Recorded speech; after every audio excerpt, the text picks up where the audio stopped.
Leadership is, among other things, knowing what you do not know, being open to advice from all quarters, but once you decide after discussing with the members of your team, since you're not a leader without a team, you then proceed as directly as possible based on the information that you have.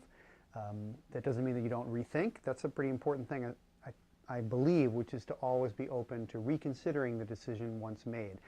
I don't think that makes for an ineffective leader, but I do think that there is value also in forceful completion of a task once begun.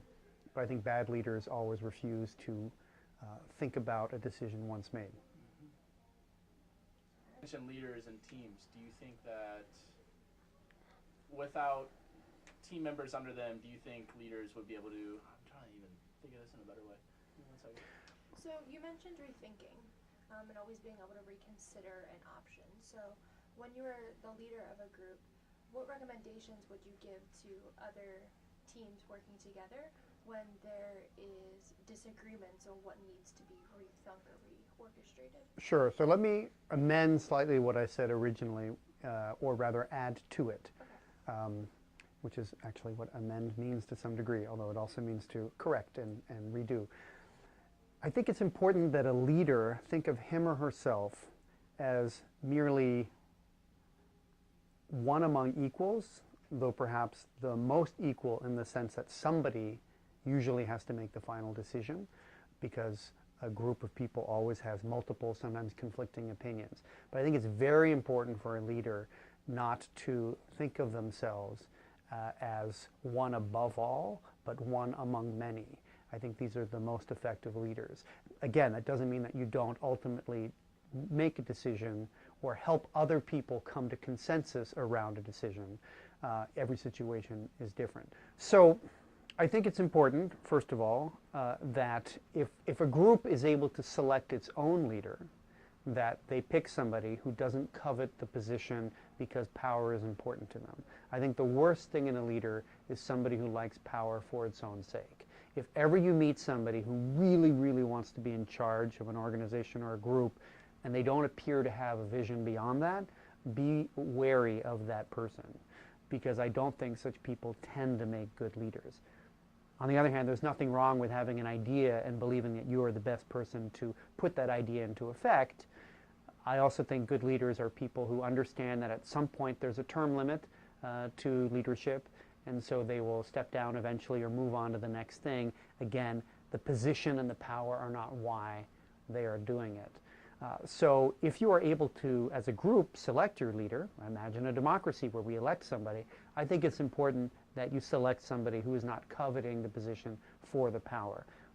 If you are a group, let's say in an academic institution, that has a chair or a dean or somebody like that who you did not necessarily have a hand in picking, then I think this could be a wonderful leader. We have a great leader here in the School of Design.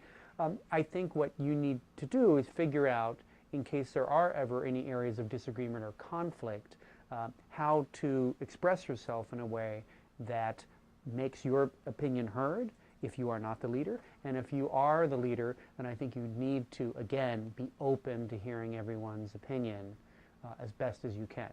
What separates leaders from followers? Well, again, as much as I am currently a department chair, which I think of as middle management, I think that there isn't necessarily a difference in terms of a good leader versus a good follower, in that I don't think good leaders are people who can only lead. I think good leaders are people who are comfortable when the situation calls for it in not being in a position of power or leadership. Again, power is the problematic term for me.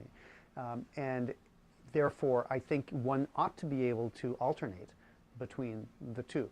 I mean, we as human beings have proven over the millennia of our existence on this planet that we tend to gravitate towards hierarchical systems. The great science fiction writer, the late great science fiction writer Octavia Butler, once wrote a trilogy that I greatly admire called Lilith's Brood. And one of the ideas I liked so much in it was she kept on talking about humanity's problems breaking out of that hierarchical model because we are descended from a hierarchical species, right? Apes, and unless you don't believe in evolution, but we are descended from creatures that themselves sort of exist in a hierarchical model. I'm sure there are scientists who might disagree that this is our founding genetic code. However, I like the idea in that trilogy that we are constantly struggling against that, and therefore, if we ever do evolve beyond that, I think hopefully we might not need leaders and could be a wonderful collective. But it is tough because we often look to a single person to help us, move forward. And such people can be great leaders, right? We've had great leaders in our own history. Other places have as well. I think of Nelson Mandela in South Africa as really one of the great leaders of his time, able to bring people around this idea of moving South Africa forward. Such people, I think, are truly, one among many, and see themselves as they could just as easily be a follower as a leader, but they're bringing people together because they're able to listen and hear people's opinions and then reach a decision based on that. Okay, well, thank you for meeting with us to be interviewed today. We look forward to maybe interviewing you if we need any more leadership advice. Sure. All right. Thank you.